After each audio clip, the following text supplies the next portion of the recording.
Hi friends, நம்மளுடைய இந்த hibiscus with rosemary ஷாம்புவோடைய பெனிஃபிட்ஸை நம்ம பார்க்கலாமா? இதில் நம்மளோட ஹேருக்கு நல்லா ஷைனிங், அப்புறம் ஹேர் ஃபால் கண்ட்ரோல், அப்புறம் ஹேர் ரீக்ரோத் ஆகிறதுக்கும், ஹேர் நல்லா ஸ்ட்ராங்காக இருக்கிறதுக்காகவும், டேண்ட்ரஃப் இல்லாமல் இருக்கிறதுக்காகவும் இந்த ஷாம்பு நல்லாவே நம்மளுக்கு ஹெல்ப் பண்ணணும். நம்ம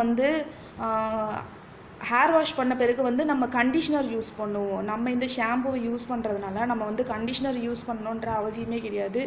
ஏன்னா இதில் அதாவது நேச்சுரல் கோகனட் ஆயில் டிரைவ்ஸே நம்மளுக்கு ஒரு கண்டிஷனிங் ஏஜென்ட்ஸாக நம்மளுக்கு நல்லா அது பூஸ்டர் பண்ணும். ஸோ அதனால் நம்மளுக்கு கண்டிஷனர் நம்மளுக்கு தேவையே இல்லை. நீங்கள் இந்த ஷாம்புவை வாங்கி யூஸ் பண்ணுறதுனால உங்களுக்கு இந்த ஹைபிஸ்கஸ் ஷாம்புவோடைய பெனிஃபிட்ஸ் எல்லாமே குயிக்காக கிடைக்கும். தேங்க்யூ. உங்களுக்கான ஷாம்பு வேணும்னா கீழே வாட்ஸ்அப் நம்பர் தரோம். அதில் நீங்கள் மெசேஜ் பண்ணுங்கள், உங்களோட ஆர்டரை ப்ளேஸ் பண்ணுங்கள், வாங்கி யூஸ் பண்ணி உங்களோட ஃபீட்பேக்கை ஷேர் பண்ணுங்கள். தேங்க்யூ.